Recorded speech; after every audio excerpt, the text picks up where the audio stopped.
I find this probably one of the most important tips when you're traveling by yourself, or even if you are traveling with somebody, you should be following this tip.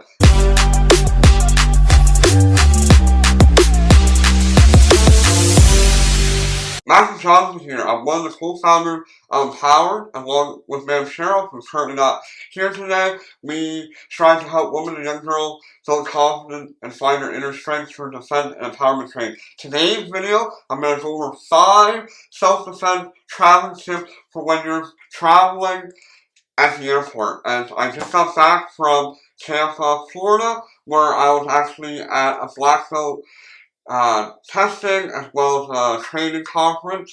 So these tips are fresh on my mind, so let's get to it. Tip number 1, which is extremely important, is to keep all of your personal important travel documents and identification, such as your passport, on you at all times, whether that's carrying it in a purse, your knapsack, in your wallet, if you have I have a travel bag, or even you put it in your carry-on. It's really important to keep your documents on you at all times, and don't leave them when you're going out and about. Always keep the documents on you, that way they can't get stolen. And also, you need your travel documents if you want to get back to your home country or wherever you're from. Tip number 2 is don't leave your personal belongings or your luggage unattended.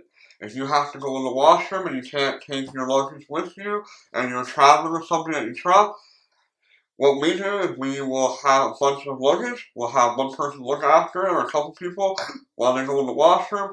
When you come back, you look after it while they go in the washroom. Always keep your baggage, your carry-on, your check baggage, your purse, your knapsack.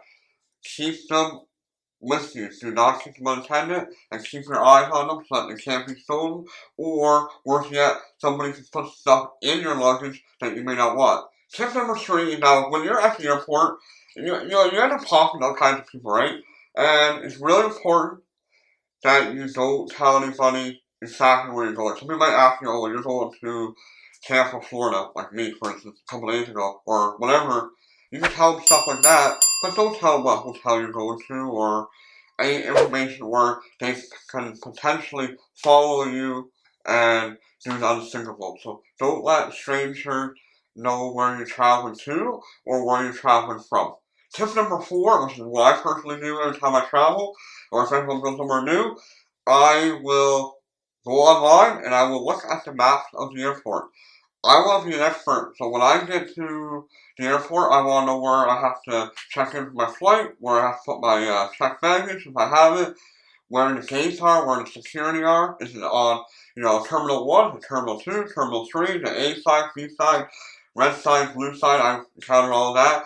You want to know where you are. You don't want to look like a tourist lost at an airport. Even if you've never been there, you want to know where you're going, because if you have the confidence knowing where you're going, it's less likely somebody's going to bother you or pick you out versus somebody else that doesn't know what's going on.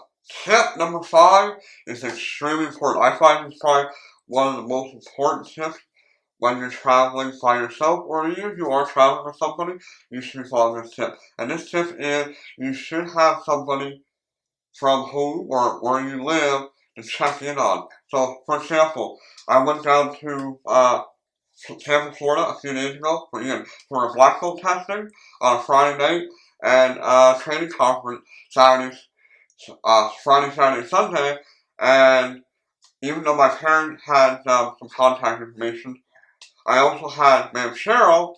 I gave her some contact information. I told her, if you don't hear from me by this time on this day, I want you to text me or call me to make sure I'm okay.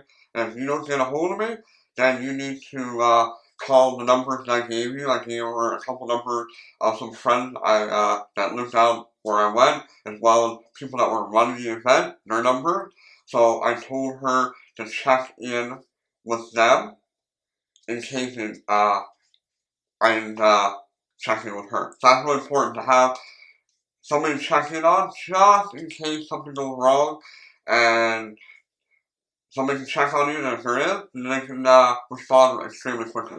So also, in the video on the screen right now, go ahead and check out our video Ma'am Cheryl and I's video on car safety, because you're obviously going to travel to from work and maybe travel to the airport. So check out that video.